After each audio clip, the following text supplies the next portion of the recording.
Hi, thanks for being in a brand new video. This time we have an unboxing of the Huawei Mate X3. Let's get started.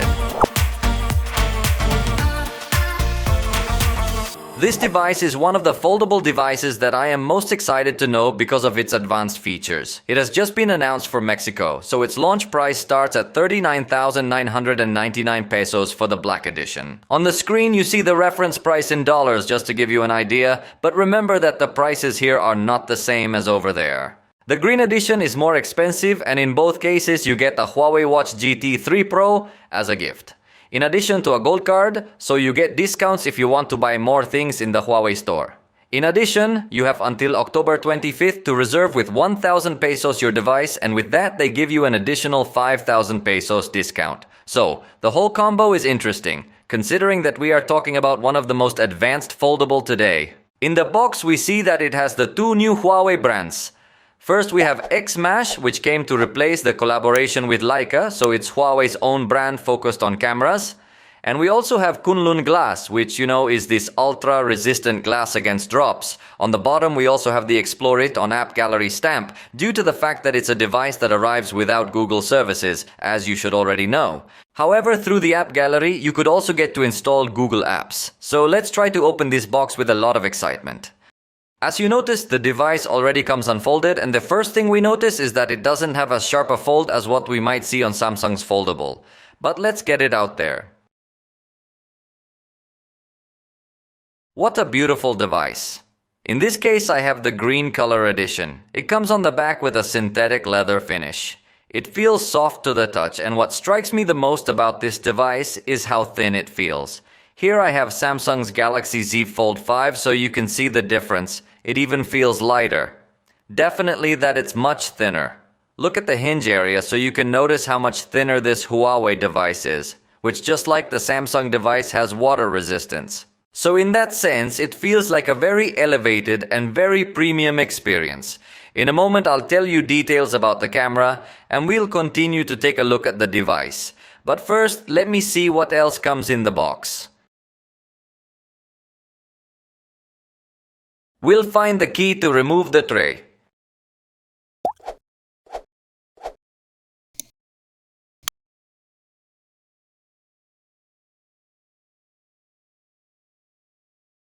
It also comes with the usual blades and this case that is specially designed so that it is not so thick. Note, it is also a very thin case so that even though you add this level of protection to your device, the equipment does not become as thick and heavy as it usually happens with others. Notice how, for example, adding the Galaxy Z Fold 5 case makes it even thicker, although it obviously also has the space to store the S Pen, and we don't see that on Huawei's device.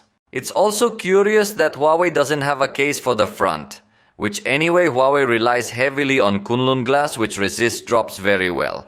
But I think that if someone wants to take more care of their device, they will have to buy a case that also protects the front of the device. Because the case that comes included in the box only protects the back. Let's see what else comes in the box. We found its 66-watt charger and its cable that goes from USB-A to USB-C. It doesn't feel as modern for having a connector with USB-A, but it's appreciated that it comes included in the box because Samsung, which will be its main competitor, doesn't include neither charger nor case. So here we see a more complete kit if you consider that you also get the Huawei Watch GT 3 Pro for free. So it seems to me that the content in the box is considerably good, but let me put all this away so that we now focus on the cell phone.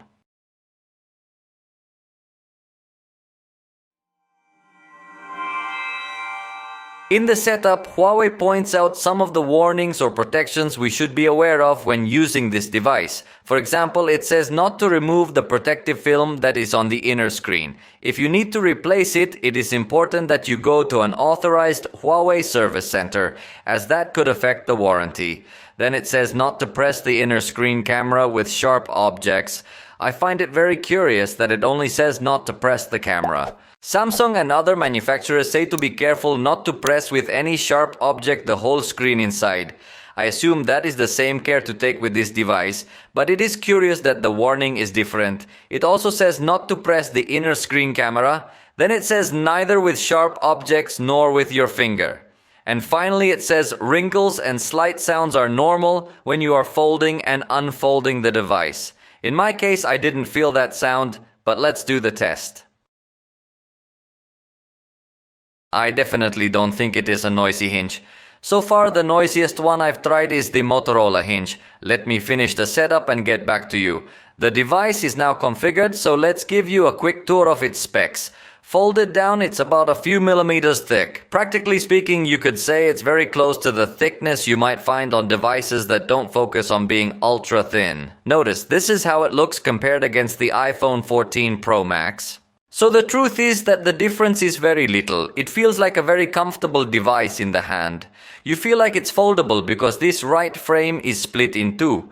But the truth is it feels very, very good, especially considering it weighs 239 grams in this leatherette edition. And consider that the iPhone 14 Pro Max weighs more. So definitely that it becomes a comfortable device to hold in the hand, compared against other foldable ones that are much heavier and thicker. The external display is 6.4 inches and it offers us OLED technology with LTPO technology as well.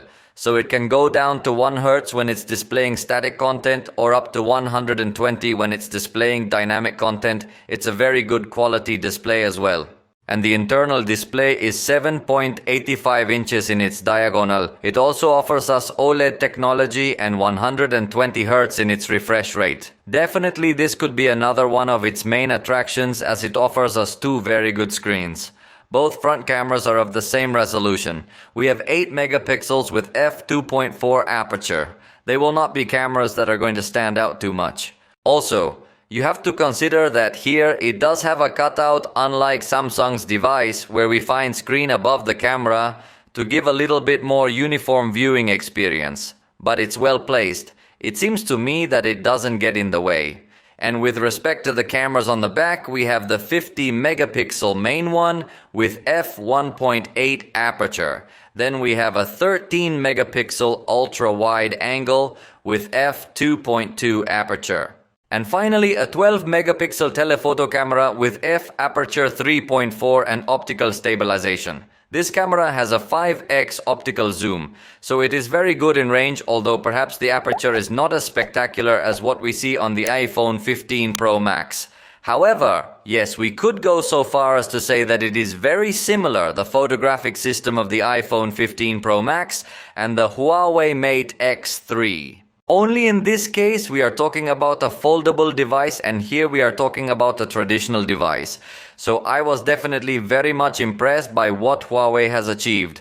Obviously in the review we will test this camera in different lighting environments to see how it performs. But for now, the first impressions are very good. The preview in selfies is not yet optimized, but after taking the picture, it seems to balance lights and shadows well. You even know you can take selfies with the external camera system. Through the camera it looks like it's burned out this area, but let me see if I can lower the brightness a little bit. Because you have to remember that this Huawei display is HDR. So this area that's brightly lit is also a little bit brighter when viewing pictures. But it seems that there I already managed that. You can notice that this area was not burned. The picture is very good. This one is with the ultra-wide camera, so you can see the level of wide selfies you could get using this external photo system. Here I took some other pictures just for test purposes. The level of detail looks really good. This is a reference photo. Here is the ultra-wide camera. Look at the difference. It looks like we have a very, very wide lens. And here we are gonna test the zoom. Notice we have this as a reference picture. Then we have the photograph with 5x, which is optical.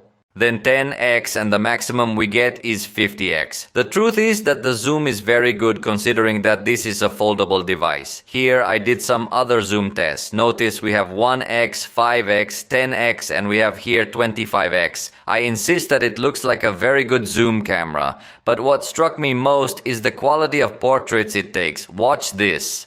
This was with aperture mode, and definitely the blur it generates in the background is spectacular. The truth is that I love the picture. A very nice bokeh effect and the foreground perfectly in focus with an excellent level of detail. The truth is that this photographic result is amazing. So as you can see, it is one of the most complete folding cameras of the moment because it has water resistance. It has a considerably good photographic system. It has a slim and light design. And its battery is also very similar to what we find in traditional devices, as it is 4,800 milliamps. And you know, Huawei always manages background applications very well. So in my tests, it always comes out with an outstanding battery despite being less than 5,000 milliamps. Yes, it has fast charging. Yes, it has wireless charging. It even has reverse wireless charging, which is something that other foldable manufacturers sacrifice to make the device thinner. But this one is surprising that it incorporates all of that even with a very large battery for a foldable and still maintains this very slim design. So where does it still manage to come up weak? Well, in connectivity, because the processor is the Snapdragon 8 Plus Gen 1 in a 4G edition. As you know, Huawei in this device still does not have access to the 5G network. Although honestly in Mexico it is not so necessary because the 5G networks are not much faster than the 4G networks. In closing, let me tell you about Google applications, because that is a doubt that maybe other people still have. Currently, Huawei has made things much easier through the app gallery, where you just go to be able to install very easily several of Google applications, at least the most popular. Look at YouTube. I'm going to ask you to install it. The first time it will tell me that it will also install Gbox, which is this kind of add-on that will help you run all Google applications. Then see how the installation is practically done. This is not something complicated. The first time you will probably have to wait for Gbox to install properly, and notice that in the first run it will probably take a little more time to configure everything. But after this first run it will be a little more agile. There it is. I already have YouTube working perfectly. So as you noticed, actually the installation process of these applications was not complicated at all. Let's run it from scratch so you can see how it doesn't take so long to open after the first opening. Now from here, I can install other applications as well. So I'm going to quickly install all of this so you can see how it works without much trouble. Here we have Gmail. We are going to install Google Chrome as well. In the case of the applications that don't show this little gray G, it means that they're not going to run on Gbox. So the installation might be slightly different, but see how it is working without major inconvenience. That's it. We're done installing. Let's install Google Drive now. What else can it be? I'm also going to install Google for searching, Google Maps, Google Photos. Basically, you can install almost all Google applications from the app gallery. Although I have told you on multiple occasions that I personally would not recommend you to put your personal account to log in, since everything is running on Gbox and I don't know who the developer of Gbox is. So if you are very careful about your data and this kind of thing, I would recommend you to put some alternative test account. But if it allows you to log in, then here I already have Gmail as well. Again, being the first time it opens, it may take a little bit longer, but it's working there. The same happens with Google Chrome. As you can see, it has no problems. Google Drive also, although in this case I have not started any session, but I can perfectly start my session here. Notice how I already put my username and password, and it's just going to set up everything as it happens on other phones, and that's it. We have access to Google Drive as well. So most of the Google apps are already easily installable through the app gallery. But I still wouldn't recommend this device for those who are a little afraid or don't know much about how to install apps from outside the official stores. Since in some cases there might be apps that are more complex to install, but most of them can be easily installed from here. So now all that's left is to test the processor. It is not the latest processor, so in that aspect it could fall short compared to the most modern folding devices of today. It's not an old processor either, but if you're looking for maximum power today, you're not going to find it here. Let's run the test and come back when it's done. The results are in. We have 1,827 in single core and 4,560 in multi-core, demonstrating that it is a powerful processor, but as I told you, it is not the most powerful at present. However, for the vast majority of users, it will be a considerably powerful processor to run without problems most applications and games. Perhaps for the most demanding users, it falls a little short for the heaviest games. But in all other tasks, the truth is that it is an extremely good processor. For now, we have reached the end of this video. but I would like you to leave me your doubts in the comments so that at the time of making the review I can consider all that. For the moment, this has been all. If you liked the video, you know you can let me know. And we'll see you next time.